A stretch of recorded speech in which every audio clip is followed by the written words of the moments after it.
You're listening to the smartest guys in marketing, the best show on the planet for client businesses to learn about traffic, funnels, sales, conversions, and marketing coolness. Chris and Taylor are the founders of Traffic and Funnels, a digital marketing consultancy helping you get paid clients from cold traffic daily. Now, here are your hosts, Chris and Taylor. All right, well, today we're doing something different, and I'm going to teach you how to ruin your life. I know you're excited about that. I'm going to teach you how to ruin your life. I think a lot of times we talk so much about what to do, what you ought to do, that we take away a lot of the power in learning from the mistakes of other people. In fact, one of my favorite ideas is from a guy named Charlie Munger. He's Warren Buffett's business partner. These guys are worth billions and billions of dollars. And Charlie says that the best way to learn is vicariously through other people's mistakes.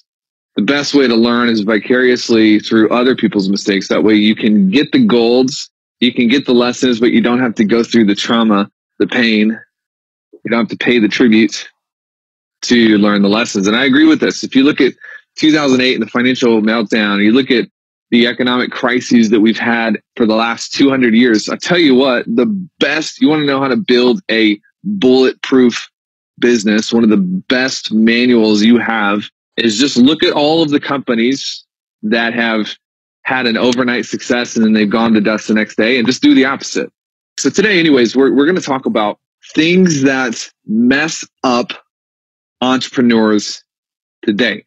So I'm going to teach you what to do to ruin your business, fully expecting you to not go out and do these things, but to do the opposite. And this is not by any means an exhaustive list. And some of this, just so you know, is going to be basic. And if you are offended by being taught something that you already knew, there's something wrong with you. Because one of the greatest weapons you have is through repetitive consumption of the right input. Repetitive consumption of the right input. I put in a Jim Rohn CD the other day that I've listened to at least 24 times because of the nutrition locked up inside of this audio. And so you're never going to go wrong by consuming the type of material that empowers you. It doesn't matter how many times you've listened to it. It doesn't matter how many times you've heard it. You're never going to go wrong by making sure it's like, I've already eaten vegetables once when I was 12 years old. I'm never going to eat them again. Okay. That's how many of us make decisions when it comes to, we just are addicted to learning new things. But at the end of the day, what you need is you need to be less interested in new and you need to be more interested in substance. Does the substance of this material empower me? All right. Number one, here's what you need to do. Numero uno, if you want to ruin your life, ruin your influence, and ruin your business, is complain. Complain. Turn that weapon that you have known as your mouth and your language into a weapon pointed at yourself. Saying, that's what it is. Your language is a powerful, powerful weapon. And there's a lot of science, and I think I've spoken about this a lot. But this is something that is so easy to abstain from, but it's so easy to do at the same time is complain. Thomas Carlyle has a great quote. He says, "The block of granite, which was an obstacle in the path of the weak, becomes a stepping stone in the path of the strong." The block of granite, which was an obstacle in the path of the weak, becomes a stepping stone in the path of the strong. Guess what's going to take you out of the game faster than anything else? It's not the granite in your way. It's your freaking mouth. It's your propensity to talk about how hard things are and complain about things, but the problem with that is perspective really defines what is good or bad. What an opportunity we all have as we're out in the world, and we're all in different places on the planet. There's resistance, there's obstacles, there's barriers, there's challenges. But what an opportunity we have to be thankful for the fact that, we don't have to work a full hour to earn the equivalent of a Chipotle burrito bowl. But so many times, bringing it back, we use our language to complain rather than using our language to actually create the creativity to use these building blocks in your way as stepping stones. All right. So number one, you want to ruin your life, complain. Go for it. Be my guest. Then you'll never become anything. It's all your fault. Number two, be risk avoidant. Let me tell you the truth. Is it okay if I just share the truth real fast, or did you guys come to just hear a bunch of lies? Just share the truth with you. Here's the truth. The unadulterated truth is anything that carries potential carries with it risk in equal proportion. Anything that carries potential carries risk with it. So for you to look at your life and business and say, I'm going to eliminate 100% of the risk, what are you eliminating in the process? All the possibilities. Because I can say, look, I'm going to eliminate all of the risk in my life. I'm not going to get in the car because there's a statistical percentage of risk that I'm going to get in a car wreck. I'm not going to eat this type of food. I'm not going to go to this restaurant. I'm just going to sit in bed all day and drink liquids. What am I robbing? I'm robbing my potential. And what I've come to observe in people is that oftentimes we want the potential, but we don't want the risk. We don't want the risk. And so people become intolerant of risk. They become avoidant of risk. But what you need to focus on is learn how to manage risk. Your goal should not be to eliminate it. Your goal should be to manage it. There's a big difference. Become multifaceted in your assessment of risk. If I look at, okay, there's a statistical percentage that if I get in a car, I could get in a wreck. But there's also a percentage that if I don't get in the car, I'll never make it to my destination. That allows you to prioritize two risks and manage them appropriately. All right, number one, complain. Number two, risk avoidant. Number three, you ready? We're talking about how to ruin your life, how to ruin your business. Number three, chase a destination. I remember way back in the day when I was working at a property management company, and I would get to the office every morning around 7:15, and this was my morning routine. I'm telling you, this is like as real as it gets right now. I would get to the office, and there was a girl who worked at the office with me. Her name was Rachel, and she usually got there at 7, so she would get there before me, and she had already started a cup of coffee. And I would pour myself a cup of coffee. I would go to the front. I would log in. I would print out a stack of flyers. I would go outside and I would replace the flyer bin with these flyers. I would clean off the conference table. I would set up some documents for the day. And I had my routine locked in to the point that I didn't really have to think about anything. And what I would do is I would visualize myself being able to work from Starbucks. And I had no idea what I wanted to do. I didn't know if I wanted to help people with marketing, or this is just being real. Like, I was not an entrepreneur. I did not grow up selling lemonade and suckers on the side of the street. I was not that person. But I knew that if I was going to get the freedom that I wanted, that I was going to have to learn to pick a trade, master the trade, and learn how to sell it to other people. And I would go through this process and I would just think about myself being able to work from Starbucks, helping people, serving people, changing people's lives. No idea what I was doing. But guess what happens as soon as I got to that point in my life? About 14 months later, I chose the craft of writing copy. I decided I was going to go all in on becoming a copywriter. I became very good very quickly. And I just woke up one day after all of this work and failure and realized that I was living my dream. I was working at Starbucks, didn't have to answer to anybody, earning money, and it felt like this amazing weight had been lifted off of me. And I had arrived, and I was so happy for 7 minutes and 30 seconds. And then I was right back to sort of just being stuck again. Took me a couple months to figure it out. And then my next big thing is I wanted to move to Nashville. And it took me a year and a half to do that. And then we got to Nashville, and then I was happy for 14 minutes this time. I doubled my time and happiness. And then I didn't have anything else. And what I've noticed, if I look back over the past 5 years, is these series of plateaus that have taught me that there is no destination. Identity is something that you are constantly becoming, and the promised land is constantly shifting. And rather than chasing a destination, I have found that it is much wiser and much safer and much more empowering to see them as signposts on the way to you becoming who you're supposed to become. And this is really interesting because if you're just getting started, if you're just, right at the beginning, you're probably listening to this being like, you freaking entitled little, because you're so into the destination. You're like, how could you be upset with being able to do whatever you want? How could you? And again, I go back to perspective, and I just am telling you that if your goal is to live in a state of constant empowerment, if your goal is to live in a state where you are constantly moving forward, then thinking in terms of like, once I get here, I will be X. Once I get here, I will be X is going to cut you off at the knees, because you become and then you have. And the goal should be to become, to constantly become, rather than the goal being to get to some certain place far out into the abyss. Does this make sense? You ready for the next one?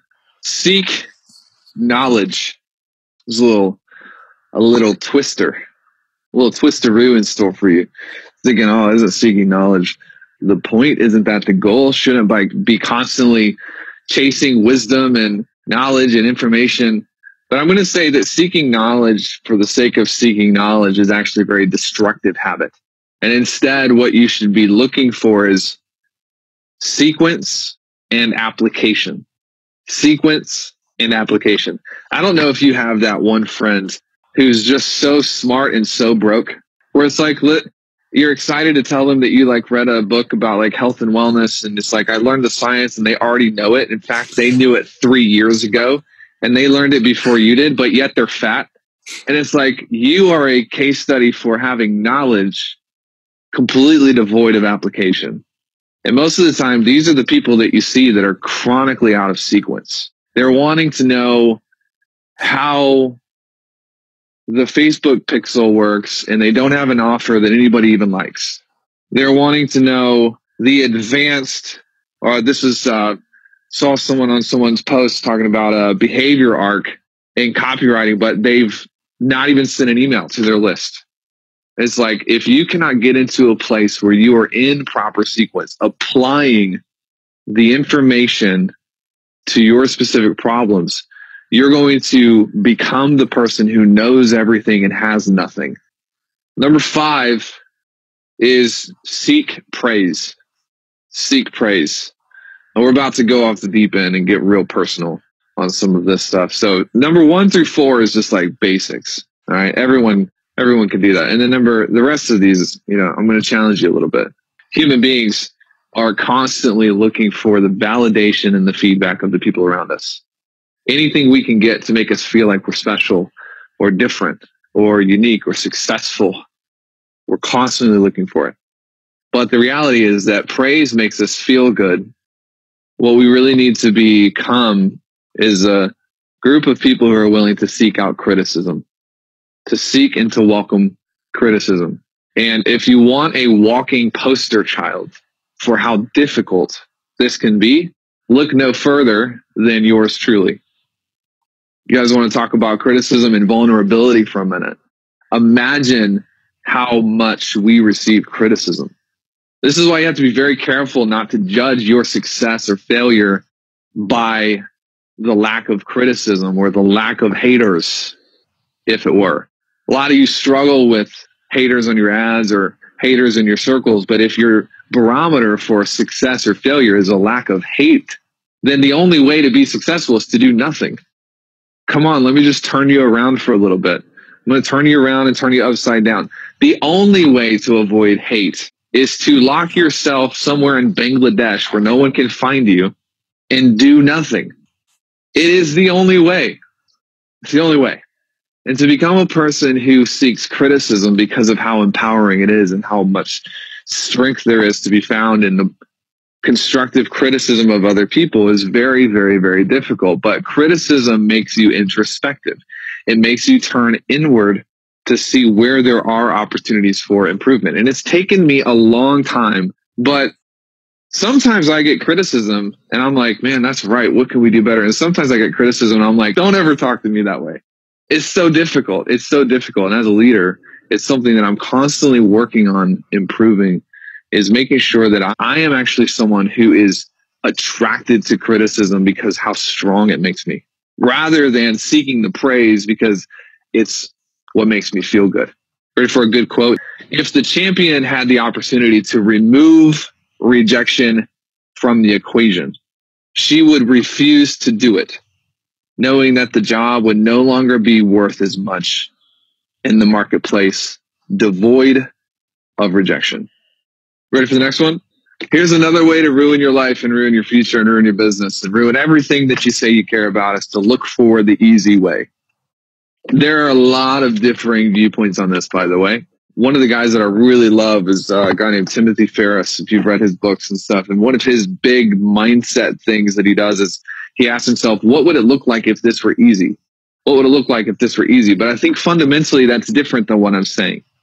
We are inundated with entrepreneurs who are looking for the easy way. They are looking for the least resistance path, rather than learning to enjoy the process when it is not easy. In fact, let me just tackle this for a minute. Heart-centered has become a buzzword for I'm not going to do anything that feels bad. A couple years ago, heart-centered meant something different. It meant that you weren't just going to create a business and take people's money without actually being interested in the well-being of that person. But today, heart-centered means if it doesn't feel good, I'm not going to do it. If my intuition doesn't make me feel about something, I'm going to do something different that's easier. It's true. I'm very in tune with the market and where things are headed. And we are in a crucial place. The balance has been tipping for some time, where the lifestyle businesses are going to start having a difficult time.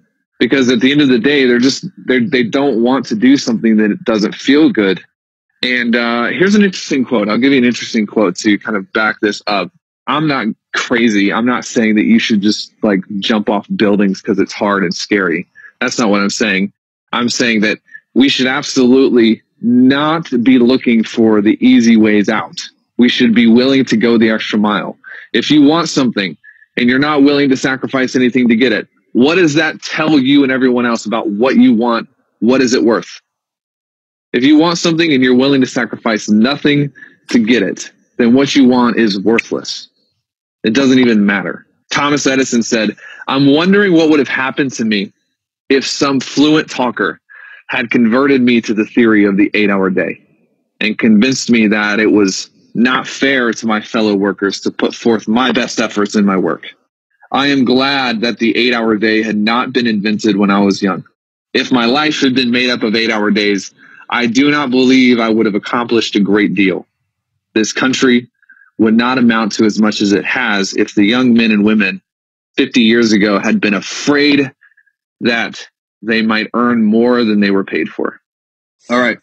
By the way, just a quick caveat. Don't confuse something being difficult with being out of alignment. You don't want to get yourself out of alignment.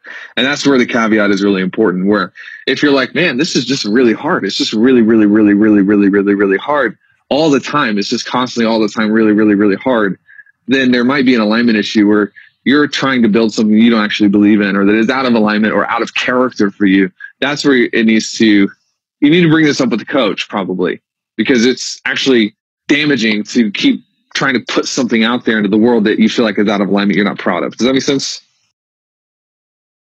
Next one, heed your fears. Heed your fears. This comes down, you guys want to write this down. Write this down. What is my priority of input? At the end of the day, fear is really not that bad of a thing. It's probably kept you alive a few times. If you're driving 60 miles an hour towards a tree, you are probably going to become afraid and veer off from that tree. That's a pretty good thing. Most people would say that's healthy form of fear. But at the end of the day, you want to heed your vision first and your fear second. All right, so sometimes it's not necessarily a bad thing to look at what you're afraid of and honor pieces of that, as long as it's not your master. So fear isn't necessarily a bad thing, but it's just a bad boss. So I'm really into quotes. I read a lot. If you come into my office, it's like stacked up with books. And I wrote this down and I can't pronounce this guy's name, but he said, here's the quote: "Come to the edge," he said. They said, "But we are afraid."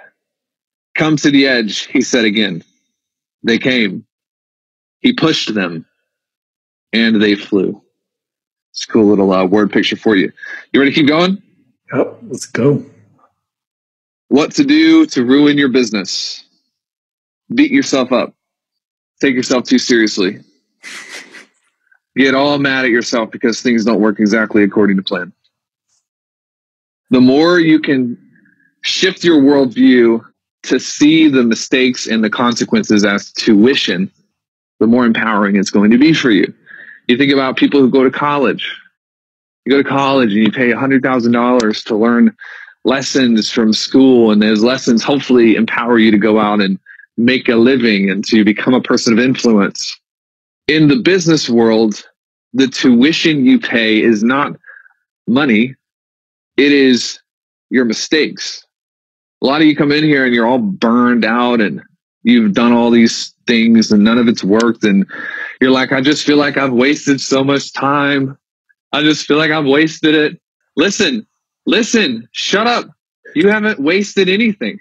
You've paid a tuition to learn the things not to do. You've paid a tuition. You haven't wasted anything. A lot of you are looking at your life as a series of black and white. This was a good use, this was a bad use. But even the things that are not necessarily good, you still learn from them, don't you? Tuition. Somebody say tuition. You got to look at your life in this empowering worldview. We talked at the event. It's really not about right or wrong, good or bad. It's about empowering or disempowering. Don't ever look at anything that's happened and felt like, oh, it was a waste. Nothing's wasted unless you're a waste person. All right. Here we go. Here's the last thing that you want to do if you want to ruin your life and your business. Take my word for it. Be obsessed with the lag indicators. Everybody know what a lag indicator is, right? Everybody knows what a lag indicator is. A lead indicator is something that you control, but there's typically nothing good attached to it. The lag indicator is the fruit of the lead indicator. You can think of it this way. The cause is the lead indicator. The effect is the lag indicator. And I said this at, I think it was the July event. The people who are winners, they are winners. All they do is win constantly. Even when they lose, they look like they're winning. Those are the people that they get just as much fulfillment and reward from the lead indicators as they do the lag indicators. Dr. David Hawkins, very smart man, says society constantly expends its efforts to correct effects rather than causes. Society constantly expends its efforts to correct effects rather than causes. What does this mean? It means rather than fixing the damn issue, the root of the issue, the cause of the issue, rather than fixing the problem, which is your confidence in your ability to help someone else.